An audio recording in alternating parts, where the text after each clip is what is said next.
5 weeks before my wedding, my mom left a voicemail that cracked something inside me.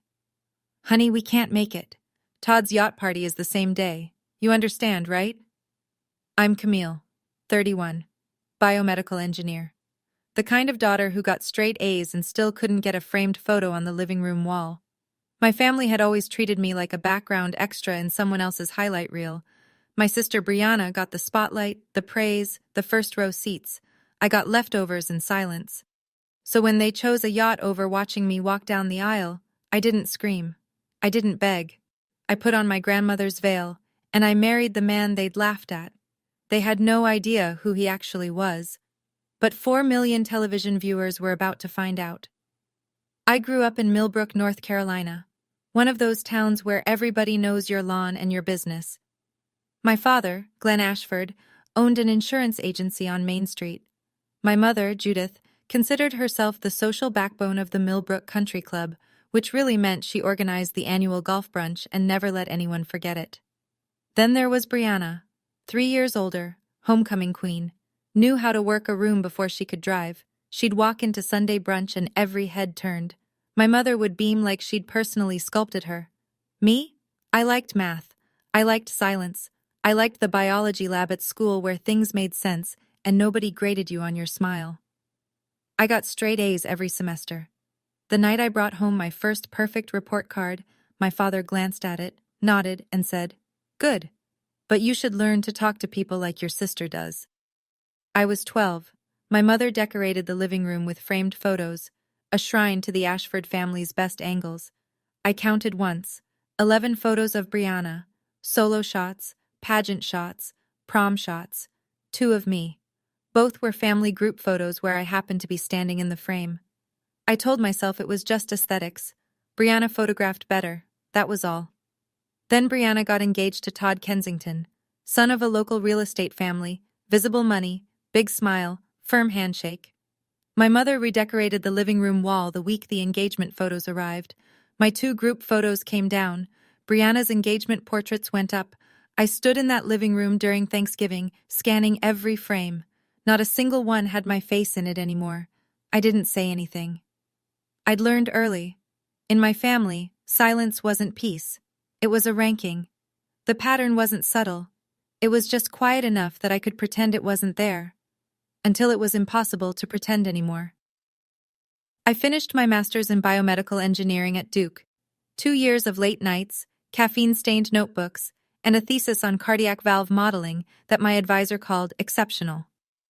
I sent my family the graduation date 3 months early, circled it on a calendar, texted reminders. The morning of the ceremony, my father called. "Sweetheart, I've got a meeting with a major client. Can't reschedule." The client was Todd Kensington. I found that out later. My mother texted, "Migraine. So sorry, honey. Take pictures." Brianna didn't respond at all. I walked across that stage, shook the dean's hand, and looked out at the audience. Row after row of proud families, balloons, tears, and in the seats I'd reserved, nothing. Empty chairs with little name cards no one would ever read, except one. In the far left of the front row, my grandmother Ruth sat in her wheelchair, clapping so hard her rings rattled. 80 years old. She'd arranged her own ride from the nursing home 2 hours away. "I wouldn't miss this if they set the building on fire," she told me after, squeezing my hand. That evening, I called home. My mother picked up, voice airy. "How was it, sweetie? I'm sure it was nice. It's just a graduation, though. Brianna didn't even have one, and she's doing fine." I hung up and opened Facebook. There was my mother, at a spa resort, arm around Brianna, matching robes. Caption: "Nothing beats mother-daughter time." Posted 6 hours ago. While I was walking across a stage, she couldn't be bothered to watch. That was the year I stopped expecting anything. But I hadn't yet stopped hoping. I met Declan Mercer at a medtech conference in Austin. He was presenting on AI-assisted diagnostics, something about training algorithms to read imaging scans faster than radiologists. I was there for the cardiac device panel, but his session ran over into my lunch break, so I stayed. He spoke like someone who'd built things with his hands before he built them with code. No jargon walls, no ego. He wore a flannel shirt and boots that had actual mud on them. After the talk, I asked him a question about edge cases in valve imaging. He lit up. We talked for 40 minutes and missed lunch entirely. 6 months later, we were a couple. He drove a dented Ford F-150, lived in a modest rental outside Raleigh, and described his work as a small software company, medical stuff. I didn't press. I fell in love with the man who remembered how I took my coffee and read my published papers before I even mentioned them. When I brought him home to meet my family, my father lasted about 90 seconds. "So what do you do, Declan?" "I run a small company, medical software." My father nodded once, the same nod he gave my report cards, and turned to Todd. "Tell me more about the lakefront resort project. 12 million, right?" In the kitchen, my mother pulled me aside. "He seems fine. At least he has a job, but compared to Todd..." She trailed off and shook her head. Brianna waved at Declan from across the room, said, "Hey," and returned to her phone. On the drive home, Declan's phone buzzed relentlessly. He silenced it. "Just work stuff." I didn't ask. That was how I loved, without interrogation, without suspicion. It was also the gap my family would later wish I'd closed. Declan proposed on a Tuesday, in my lab, at 6:14 p.m. I was running calibration tests on a prototype heart valve sensor. He walked in with 2 coffees and a small velvet box. The ring was a blue sapphire, not a diamond. "You told me once you liked the ocean more than jewelry stores," he said. "So I went with blue." I said yes before he finished the sentence. We decided on Meadow Creek Farm, a converted property on the outskirts of Raleigh, rolling fields, old oak trees, string lights between the barns. It was the place my grandmother Ruth used to take me berry picking every summer when I was small, the happiest geography of my childhood. I called my mother to share the news. "Oh, congratulations, honey. What's his name again? Declan?" Right. Well, good for you." A pause. Then, "Oh, did I tell you? Brianna just got invited to the governor's charity gala. Can you believe it?" I sent the save the date card the next week. Cream cardstock, hand-lettered, with a watercolor of the farm. I mailed it to my parents, to Brianna, to every relative I could think of. 2 weeks passed.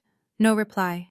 Not from my father, not from my mother, not from Brianna, not even a text saying, "Got it." I told myself the mail was slow, that they were busy, that they'd call any day now. Declan watched me check my phone one evening and said, "You don't have to wait for anyone's permission to be excited." I smiled and told him I wasn't waiting, but I was. I was still sitting at that invisible table, hoping someone would pull out a chair for me. 5 weeks before the wedding, I called to confirm. My mother answered on the 4th ring. There was music in the background, something jazzy, something expensive. "Mom, the wedding. You got the invite?" Yes, we did. It's beautiful, the little card." A pause. Then a breath. The kind she took before delivering bad news wrapped in a ribbon. "Honey, I need to tell you something. That same weekend, Todd is hosting a party on his yacht at Lake Norman. Very important people. Your father has clients coming." "Mom, it's my wedding." "I know, sweetheart, I know. But the yacht thing is a once-in-a-lifetime opportunity. And your little farm ceremony, honestly, you could FaceTime us, or send a video afterward. We'll watch every second, I promise." I gripped the phone so hard my knuckles went white. My father picked up the extension. Business voice, clipped consonants. "Camille, don't make this dramatic. Todd's got major clients on that boat. I need to be there. You're having your thing at a farm. How many people are even coming? Your lab friends? Declan's parents from Montana?" He chuckled. "I don't want to sit on hay bales for 3 hours." I was quiet for 5 seconds, maybe 10. Long enough that my mother said, "Camille, you there?" "I'm here," I said. "Okay." I hung up. 20 minutes later, Brianna texted, "Don't be mad, okay? It's just logistics. I'm sure your little barn thing will be adorable." Little barn thing. Something shifted in my chest. Not anger. I knew anger. This was sharper, cleaner. Like a bone finally snapping after years of bending. Clarity. For the first time, I saw the math clearly, and the numbers had never been in my favor. That night, I sat on the back porch. The air smelled like pine and coming rain. I made a list in my head, not on paper. I'd spent my whole career quantifying things, and some data sets don't need a spreadsheet. My master's graduation, empty chairs. My 25th birthday, a text from my mother at 11:47 p.m., clearly an afterthought. The day I filed my first patent, a microsensor for post-surgical cardiac monitoring, I called home. My father said, "That's great, kiddo. Hey, Todd just broke ground on a new subdivision. Isn't that something?" My engagement announcement, 3 weeks of silence. And now, my wedding, traded for a yacht party. I called my grandmother. It was late, but Ruth Ashford didn't believe in sleeping before midnight. "Grandma, they're not coming." A long sigh. Then, "I know, baby, I know." Her voice was steady, the way it always was. "I'll be there if I have to roll that wheelchair 200 miles. But them, sweetheart, I can't make water flow uphill. I keep thinking if I just, you've been just your whole life. You've just tried harder, just called more, just showed up with a bigger smile. And what did it get you?" I didn't answer. "Exactly," she said. "Now go plan your wedding for the people who actually chose to be there." I hung up and called Laura, my best friend since college. "Change of plans," I told her. "No father walking me down the aisle. I'm walking alone." Laura was quiet for a second. "Good. You've been walking alone your whole life anyway. At least now you'll own it." I didn't know then that the small, quiet, no-drama wedding I was planning would air in front of 4 million people. 3 weeks before the wedding, Brianna FaceTimed me. She was poolside, a filter softening her face into something porcelain. Sunglasses pushed up, iced coffee sweating in her hand. "You're not actually mad, right? Mom said you hung up on her." "I'm not mad. I just stopped asking." She laughed, that light social media laugh she'd perfected. "Oh, come on. Don't go all dramatic. Todd's yacht party is going to be gorgeous. Mom already bought a new dress. It'll be so fun." "Fun for you." "Cam, seriously. It's not personal. It's scheduling. And honestly," she tilted her head like she was about to offer career advice, "your little venue is cute, very Pinterest, but it's not exactly an event people rearrange their lives for, you know?" I looked at my sister, at the carefully curated version of her that lived behind a screen, and I felt something close to pity. "I hope you have a great time, Brianna." "Wait, are you being passive-aggressive right now?" "No, I'm being done." I ended the call. 10 minutes later, my phone rang. "Mom. Camille, Brianna just called me in tears. She said you were cold and rude. What is wrong with you?" She was trying to be supportive. "She called my wedding a Pinterest project, Mom." "Oh, don't twist her words. She's sensitive. You know how she is. Why do you always have to make things difficult?" I could hear my father in the background, muttering something I couldn't quite catch. Probably agreement. "I have to go, Mom." "Camille." I hung up, and something settled inside me. Not peace, not yet, but the beginning of something that would eventually become peace, the decision to stop performing for an audience that was never watching. My father called the next morning. He used his boardroom voice, the one he reserved for negotiations and family members who needed correcting. "Camille, sit down. We need to talk like adults." "I'm standing, Dad. Go ahead." "Todd has a major deal closing on that yacht. Partners, investors, people who matter. I need to be there. This isn't about feelings. This is business." "And my wedding is what, exactly?" "Your wedding is..."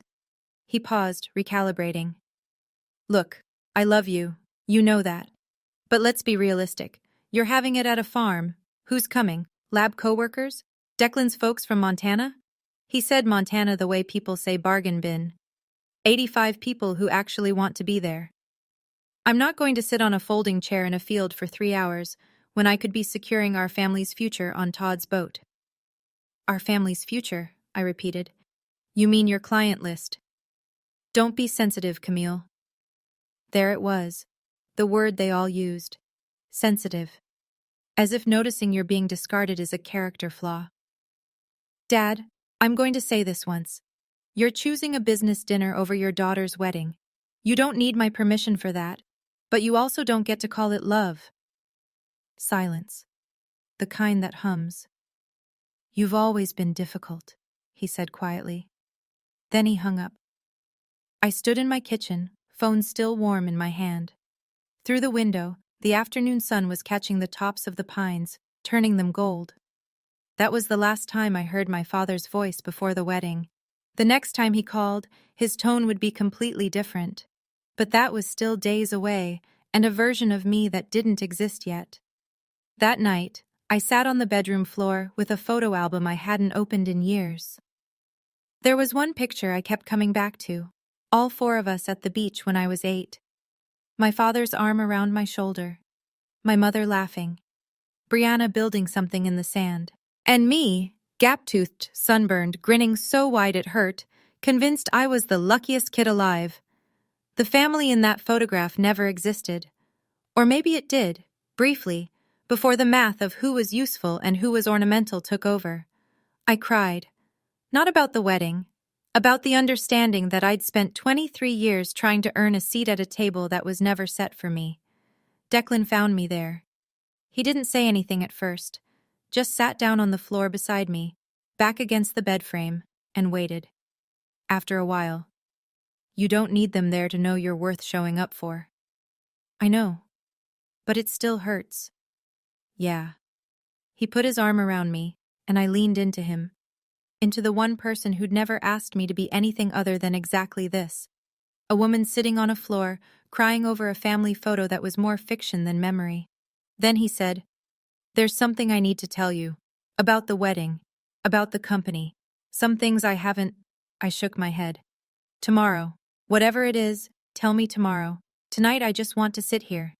He nodded. Kissed the top of my head. Let it go. I wouldn't understand until later why he looked so conflicted, or why the thing he wanted to say would have changed the way I understood the last 2 years of my life. But that was tomorrow's problem. Meadow Creek Farm the day before the wedding looked like something out of a dream I hadn't known I was having.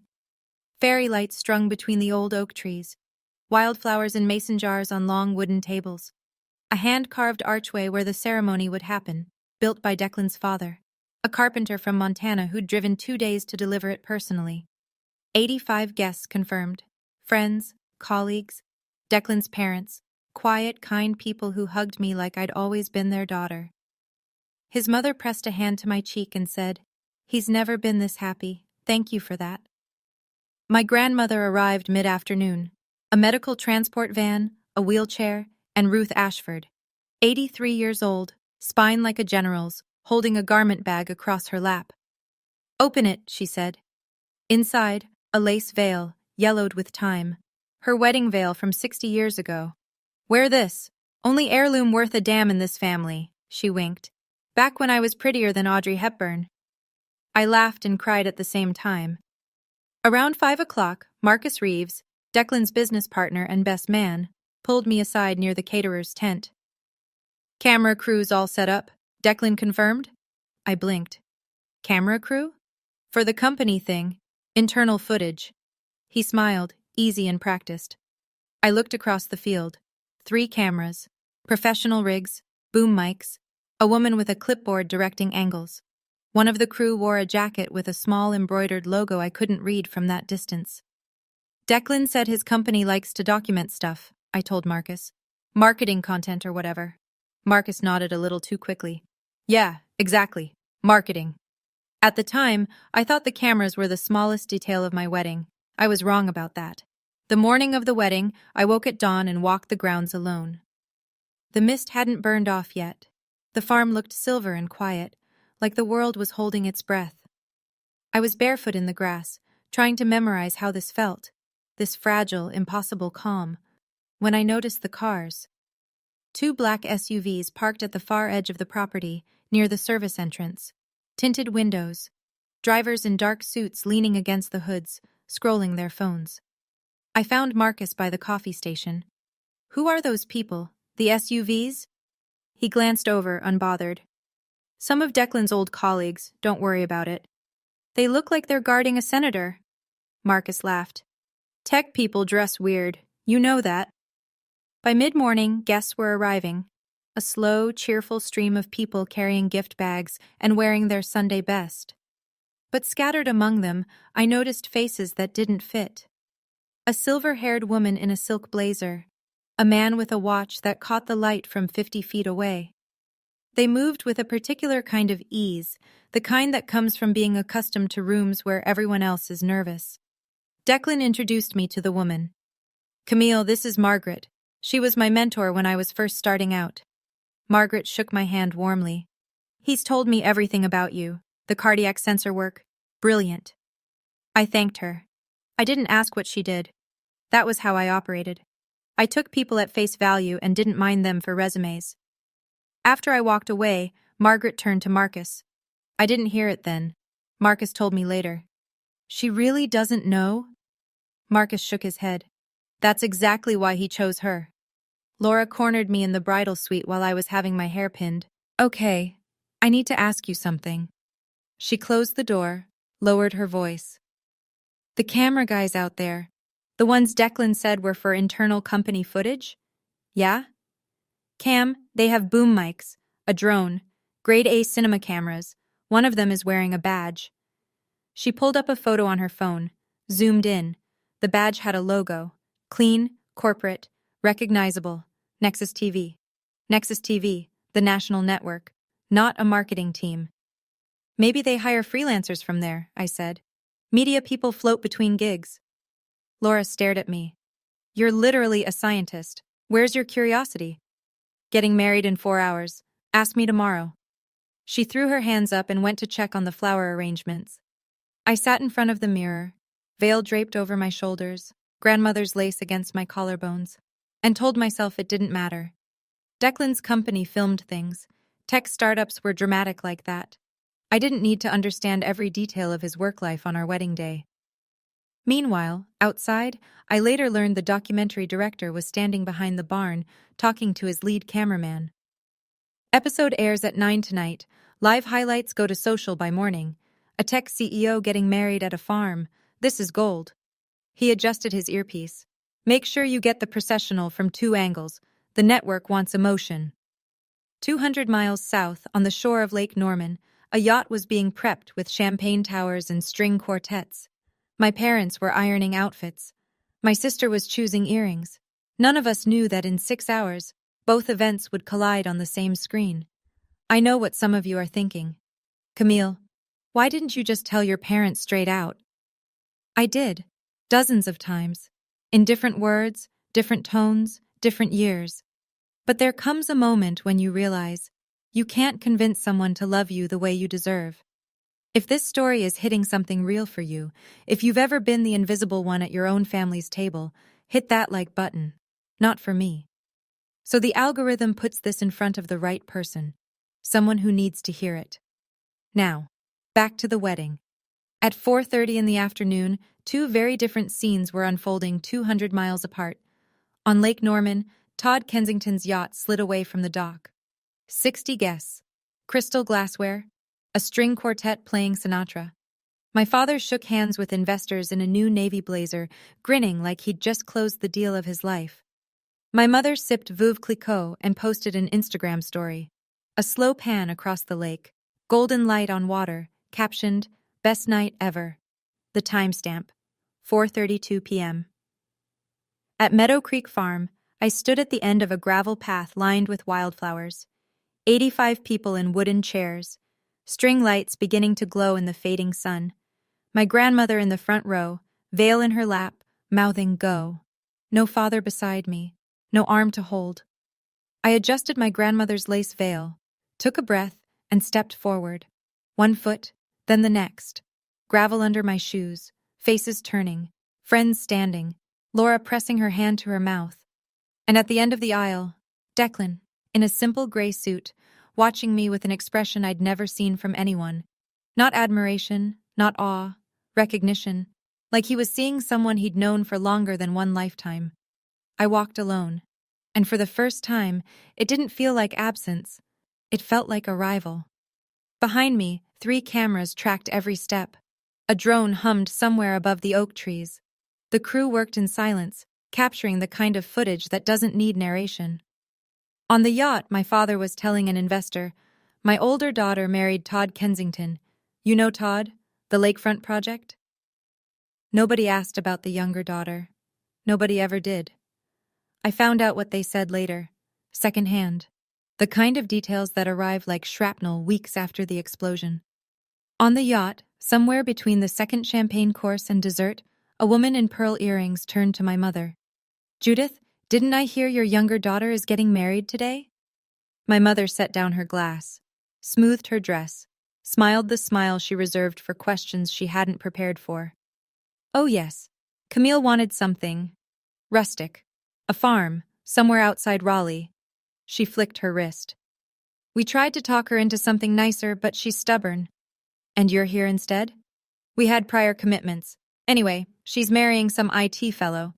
Sweet enough, I guess. We're not sure he can afford much more than that barn." The woman in pearls raised her eyebrows but said nothing. Brianna appeared at my mother's elbow, phone in one hand, champagne in the other.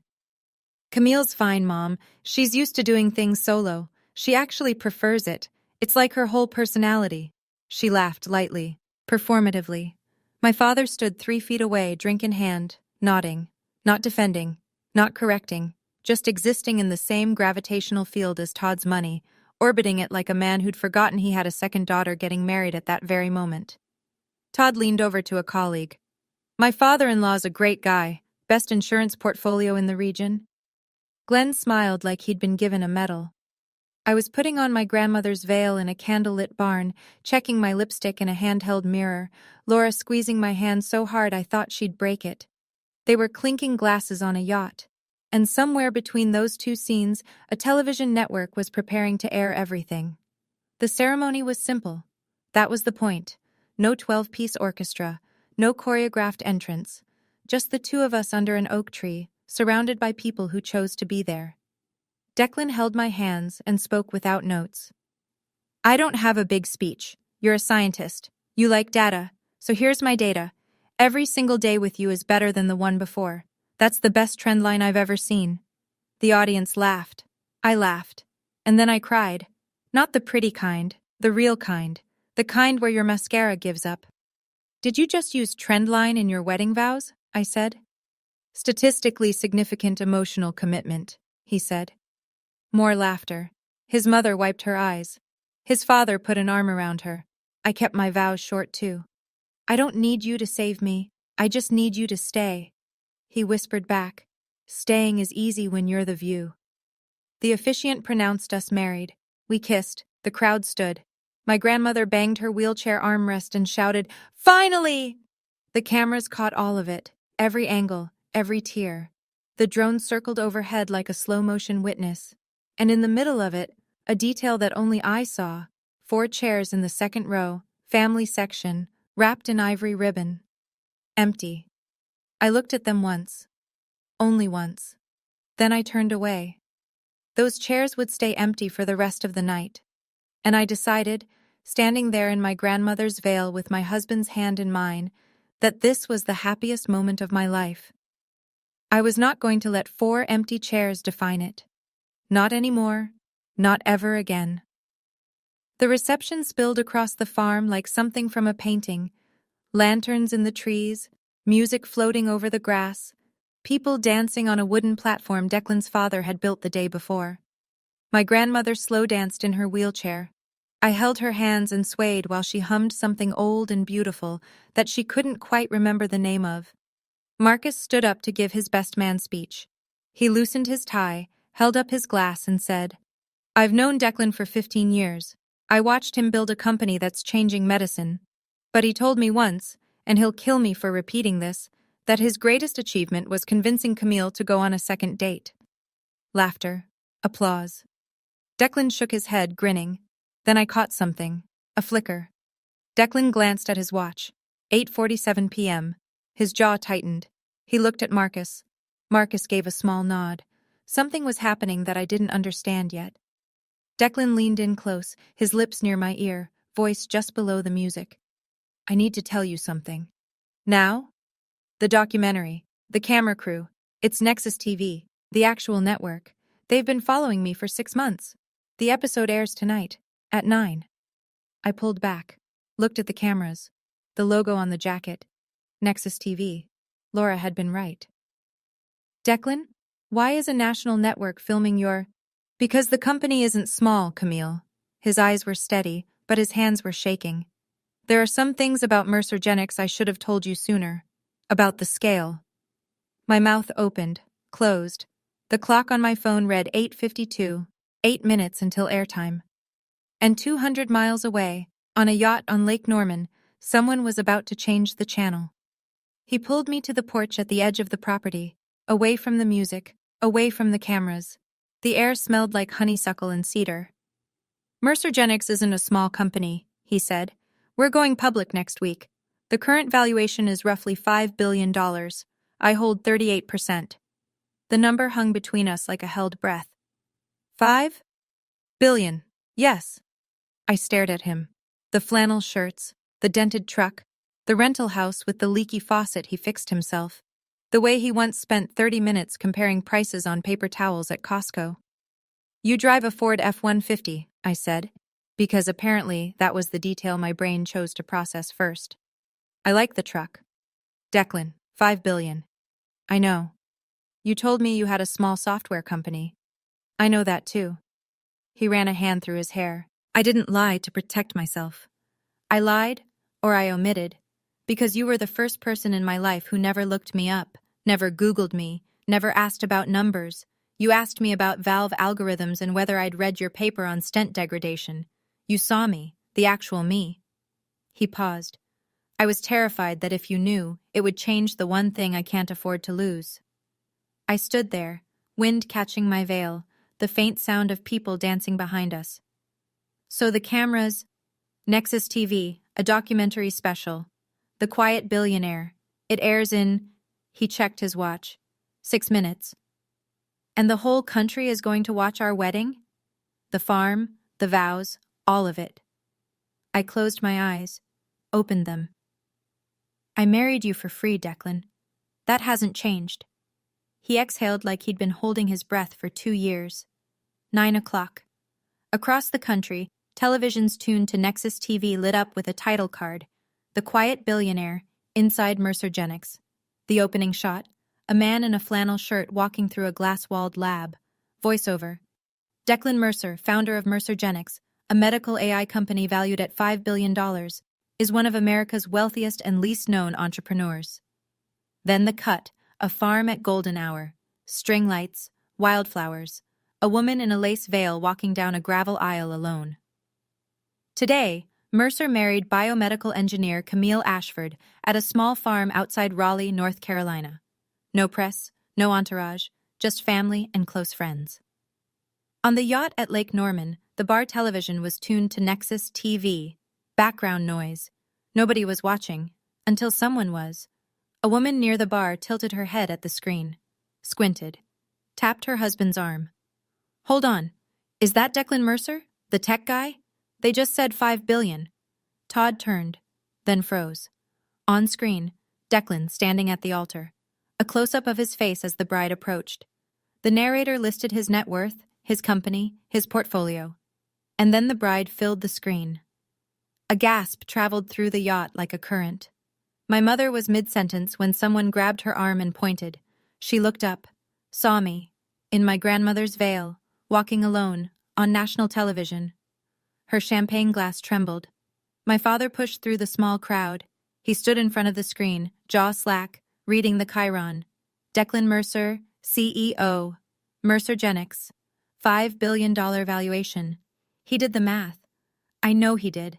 He was an insurance man. Numbers were his language. His face went white. And on the farm, I was dancing. I didn't see any of it. I didn't need to. The yacht went quiet the way a room goes quiet when someone says the wrong name at a funeral. My father stood 3 feet from the television, hands at his sides, watching a man he'd dismissed over pot roast get described by Nexus TV as one of the most consequential founders in medical technology. My mother fumbled for her phone, opened Google, typed Declan Mercer. The results loaded like a verdict. Forbes, Bloomberg, TechCrunch, MIT Technology Review. The same face, the flannel, the easy smile, the man she'd once called some IT fellow, staring back from the cover of a magazine she'd never bothered to read. Brianna materialized beside her, heels clicking fast. Mom, is that Declan? Camille's Declan? Be quiet, my mother whispered. She was scrolling. Stock projections. IPO timeline. Board of directors. Margaret Vale, venture capital legend. The silver-haired woman Declan had introduced me to at the farm. The one my family would never meet. Todd stood off to the side. He wasn't looking at the TV anymore. He was staring at nothing, drink untouched, doing his own math. His lakefront development, $12 million, stalled, leveraged against loans he was already struggling to service. And the man he'd never thought twice about, the man whose father-in-law he'd borrowed status from, was worth $5 billion. 12 million versus 5 billion. The ratio was devastating. A guest approached my father with a grin that was half awe, half accusation. Glenn, your son-in-law is a billionaire? And you're here? My father didn't answer. Todd walked to the bow of the yacht, pulled out his phone, and made a call. His voice was tight, urgent, private. The yacht party continued, but the air had changed. The champagne tasted different when the punchline was, you. My phone started buzzing during our first dance. I felt it against my hip, a persistent rhythmic vibration, like a second heartbeat. Declan felt it too. He raised an eyebrow. Ignore it, I said. We kept dancing, a slow song, his hand on the small of my back, the fairy lights making everything soft. But when the song ended, I looked. 14 messages, 7 missed calls. My mother. Where are you? You're on TV. Call me now. My father. Camille, call me now. Brianna. OMG, OMG, OMG. Why didn't you tell us? We need to talk right now. My mother again. I didn't know. Why didn't you say anything? Your family needs to talk about this. I love you, sweetheart. I love you. 3 words she hadn't texted me in over 2 years, and here they were, arriving not after my graduation, not after my patent, not after my engagement, but after a net worth figure scrolled across a television screen. I read every message, slowly. The way you read a verdict you already knew was coming. Declan stood beside me, didn't ask, didn't suggest, just waited. I looked up at him, at the farm, at my grandmother asleep in her wheelchair, exhausted and content, at Laura dancing with Marcus, at Declan's parents swaying under the oak tree. Then I looked back at my phone. I typed 1 character, sent it, to all of them, my mother, my father, my sister, 1 emoji, 1 reply. Then I locked my phone, slipped it into Laura's purse, and took my husband's hand. Dance with me again. We danced until midnight. I never checked my phone once. For the first time in 31 years, I didn't need anyone to see me. I could finally see myself. By morning, the documentary had been watched by over 8 million people. The farm wedding segment became the most shared clip of the night. The internet did what the internet does. It found the seams. Someone screenshotted my mother's Instagram story from 4:32 p.m. The yacht, the champagne, the sunset caption, best night ever. They placed it next to a still from the documentary. Me, walking down the aisle alone, same timestamp. It went everywhere. Twitter, Reddit, Facebook groups for women over 40 who had opinions and weren't afraid of them. The comments were merciless. Her parents skipped her wedding for a yacht, and the groom turned out to be worth $5 billion. I could not write this. She walked alone. Her grandma was the only family there. I'm not crying. You're crying. The mom's IG story is still up. It wasn't. My mother deleted it by 11 p.m., but the screenshots were already immortal. Back at the farm, the party wound down gently. Guests hugged us goodbye. Declan's parents left with a quiet, "We're so proud of both of you." I found my grandmother still awake, barely, in her wheelchair near the dessert table, a plate of cake crumbs on her lap. Laura crouched beside her. "Ruth, did you see the show?" My grandmother looked at her like she'd asked a silly question. I didn't need to watch it on a screen. I was here. At 11 p.m., another text from my mother arrived. "I'm sorry, Camille. I didn't know. Please give me a chance." I read it. I didn't reply. Not out of anger, But because I was sitting in a field with my husband, under stars, full of something I hadn't felt in a very long time. Enough. I finally felt enough. When I put my phone down that night, I felt lighter than I'd ever felt in 31 years.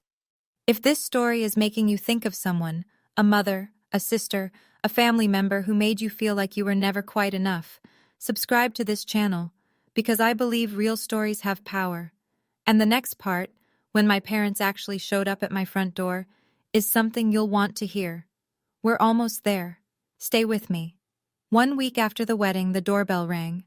Declan and I were in the kitchen of our house, a simple 3-bedroom in a quiet Raleigh suburb, nothing that screamed billionaire, because neither of us wanted that. I opened the door. My parents, flowers, a bottle of wine, my mother's mascara already running. "We need to talk, sweetheart." I let them in. Not because I owed them anything, but because I was ready. We sat in the living room. Declan stayed in the kitchen, close enough to hear, far enough to let me own the conversation. My father spoke first, measured, practiced. "We made a mistake, Camille. I'll admit that." "Which part was the mistake, Dad?" I kept my voice level. "Missing my wedding? Or not knowing who Declan was?"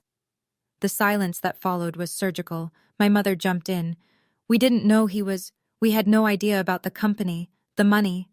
"Mom," I leaned forward, "you didn't need to know who Declan was to come to your daughter's wedding. That's the problem. You didn't skip it because you were busy. You skipped it because you decided I wasn't worth the trip." She flinched. My father shifted in his seat. I watched him cycle through expressions: guilt, defensiveness, calculation, before settling on something I'd never seen from him, an attempt at strategy. "I understand," he said carefully, "and I'm sorry. But going forward, perhaps we can start fresh? I was thinking Declan and Todd might have some synergy, business-wise." There it was. 7 days after the most public humiliation of his life, my father sat in my living room and pitched a business connection. I let the word hang. Synergy. Like he was selling a term life policy instead of asking for forgiveness. "You just said synergy," I said. "You drove 3 hours to apologize, and you're already networking." My father's face reddened. "That's not..." "Dad, I analyze data for a living. Let me give you some." I folded my hands. "In the last 10 years, you've missed my master's graduation, my 25th birthday, my first patent filing, and my wedding. That's 4 major life events. 0 attendance." He opened his mouth. "The only time you've driven 3 hours to see me is right now, 1 week after finding out my husband is a billionaire. That's a data point, Dad, and data doesn't lie." My mother started crying. "How can you say that? I sacrificed everything for this family." "Mom, I'm not saying you're cruel. I'm saying you weren't there. Those are different things, and I'm tired." The room was still. Declan's footsteps in the kitchen had stopped. I stood up. "I'm not punishing you. I'm just done auditioning for a role you never planned to cast me in." My mother pressed a tissue to her face. My father stared at the floor. "I don't hate you," I said. "I don't want revenge. I don't even want an apology. Because an apology that only comes after a net worth reveal isn't an apology. It's a recalculation." I walked to the front door and opened it. Not violently, not dramatically. Just the way you open a door when a conversation is over and you've said everything that needs saying. Go home. And when you get there, ask yourselves, honestly, if Declan were an IT consultant making $60,000 a year, would you be standing in my living room right now? My father looked at me for a long moment. Then he took my mother's arm and walked out. Neither of them answered the question. I closed the door and leaned against it. Declan appeared in the hallway, coffee in each hand. He didn't say, "Are you okay?" or "You did the right thing." He just held out a mug and waited. "I don't feel good about that," I said. "You're not supposed to. That's how you know it was real." We sat on the couch. The house was quiet. Outside, I could hear my parents' car starting. A long pause before it backed out, the hesitation of people who'd expected a different outcome. Through the window, I watched them pull away. My mother's head was down. My father gripped the steering wheel with both hands. I'd later learn, from a cousin who heard it from an aunt who heard it from Judith herself, What happened in that car? They drove in silence for 20 minutes. My mother stared out the window. My father kept his eyes on the road. Then very quietly, my father said, "We lost her a long time ago. I just didn't realize." My mother didn't respond, but she didn't argue either. And for two people who had spent decades constructing an image of their family, that silence said more than any confession could. I don't know if that moment changed them. I don't know if it was regret or just the sting of being exposed. People are complicated that way, parents especially. Declan set his mug down. "What do you need right now?" "Nothing. I just need to sit here for a minute." "Then that's what we'll do." We sat there for a long time. The coffee got cold. The afternoon light shifted across the floor. And slowly, the tightness in my chest loosened.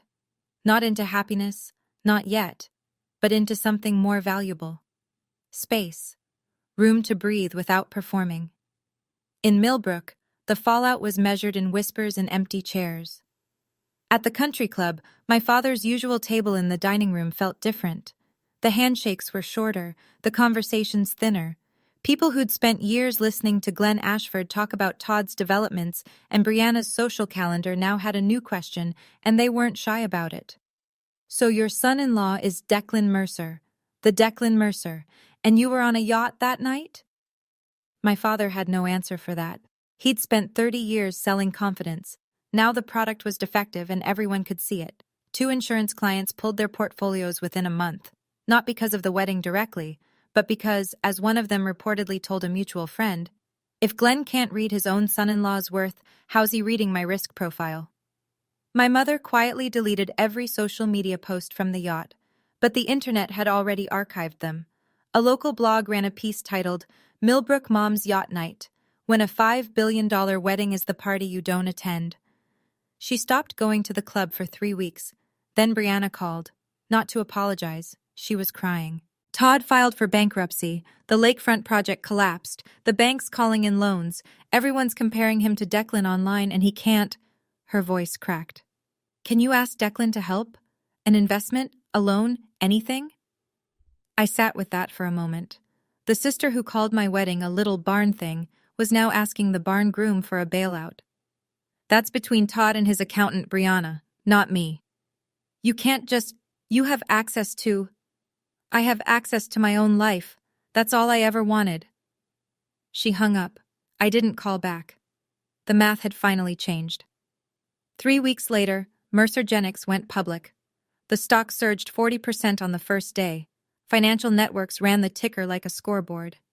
Forbes put Declan on the cover. Flannel shirt, farm in the background. Headline, "The Flannel Billionaire. Why Tech's Quietest CEO Built a $7 billion company in secret." In the photograph, I was beside him. Not in a gown or heels, in my lab coat, holding a coffee, mid-laugh at something he'd said just before the shutter clicked. The caption read, "Mercer and his wife, biomedical engineer Camille Ashford, at their home near Raleigh." Our life didn't change the way people expected. We stayed in the same house. Declan still drove the F-150, though he added a new one for the longer trips. I still went to my lab every morning, still ran diagnostics on cardiac sensors, still argued with colleagues about polymer degradation rates. The Duke School of Engineering invited me to deliver the keynote at their annual graduation ceremony. I said yes. Not because of Declan's name, because of my patent portfolio and my published research. I made that clear to the committee, and they confirmed it in writing. "Your work on microsensor cardiac monitoring is what earned the invitation, Dr. Ashford, not your husband's stock price." I framed that email. My grandmother called the day the Forbes article came out. "I saw your picture in the magazine. I cut it out and put it on the fridge, right next to my pie contest ribbon from '84. "High praise, Grandma." "Damn right." I thought that was the end of the story. The clean, neat ending where the credits roll and the scapegoat lives happily ever after. But 3 months later, Brianna sent me a message that changed the shape of things. The text arrived at 2 a.m. on a Wednesday. Long, unedited, no emojis. "I know I don't deserve a reply, but I want you to know. Todd finalized the bankruptcy. It's done. Everything's gone. Mom and Dad blame him. And for the first time in my life, I understand what it feels like when they look at you and see disappointment. I read it 3 times, not because I didn't understand the words, but because I was trying to measure how much of it was real. I'm not asking for money. I'm not asking Declan for anything. I'm asking if I still have a sister. I set the phone on the nightstand, stared at the ceiling. Declan's breathing was steady beside me, the rhythm of a man who slept like a person with a clean conscience. 3 months ago, my sister called my wedding adorable and then went to drink champagne on a yacht. Now her husband was bankrupt, her parents were scrambling for distance, and she was discovering what the second row felt like. I didn't feel satisfaction. I didn't feel pity, either.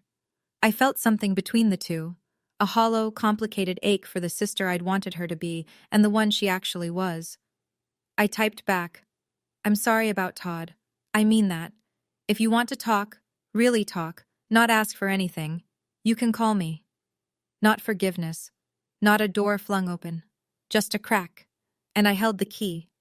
A month later, my mother mailed a photograph. No letter, no explanation. Just a new frame on the living room wall.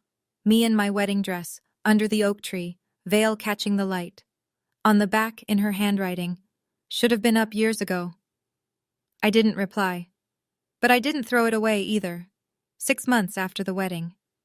I was sitting on the porch with my coffee, watching the morning settle over the yard.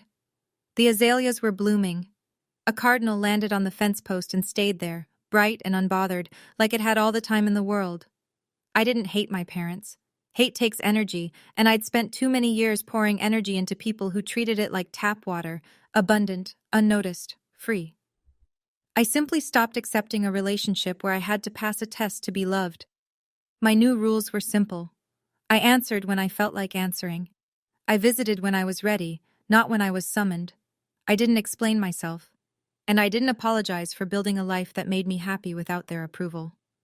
My grandmother Ruth passed away 4 months after the wedding. Peacefully in her sleep, the way she'd always said she wanted to go. No fuss, no machines, just lights out. Every anniversary, I wore her veil. Not the whole thing, just a ribbon of the lace pinned to my dress. She was the one person who never needed me to prove anything. She just sat in the front row and clapped. "That woman," Declan said once, "had more integrity in her wheelchair than most people have standing up." I started a small scholarship in her name at Duke for first-generation female engineering students who didn't have anyone in the front row. Declan came out to the porch that morning with 2 mugs. "What are you thinking about?" "That I'm happy. And this time, I don't need anyone to confirm it." He sat beside me. The cardinal flew off. The coffee was too hot. And for the first time in my life, nothing was missing. Not a single thing. People always ask me about the emoji. Why? Why not something angry? Why not a paragraph telling them off? Why not silence? Because anger means you still care about their opinion. Silence means you're still deciding. But laughter, real, unburdened laughter, means you've arrived somewhere they can't reach. That emoji wasn't revenge. It was release. The sound of a lock clicking open after 31 years. I think about that night sometimes.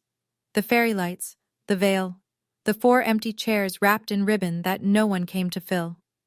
I used to picture those chairs as proof of everything I'd lost. Now I see them differently. Last spring, I went back to Meadow Creek Farm. The owners let me walk the grounds. I stood where the chairs had been. Tall grass now. Wildflowers pushing through. I realized I didn't want those chairs filled anymore. I wanted the space. So here's what I'd tell you, if you're still listening. If you've spent years waiting for someone to hand you permission to be happy, to tell you you're enough, to show up, to choose you, stop waiting. Walk yourself down the aisle. Wear your grandmother's veil. Say your vows to the person who sees you. And if the people who were supposed to be there call afterward, panicked and breathless, wondering where you are, you don't owe them a speech. You don't owe them tears. You don't even owe them anger. Sometimes the most powerful thing you can say is nothing at all. Or one emoji, sent with a full heart and both hands free. I don't keep empty chairs anymore. I plant flowers where they used to be, And if they ever come back, really come back, not for the money, but for me, they'll have to find their own seat. I'm done saving them one. Thank you for staying until the end. My story's done, but yours might just be starting. If you've ever had to draw a line with family, or if you're still caught between love and self-respect, drop a comment. Tell me your story. I read every single one. And if you want to hear more about the Christmas my parents tried to show up unannounced, or about the woman who married her boss's boss and her family only found out on live television, the links are in the description. Subscribe, hit the bell. I'll see you next time.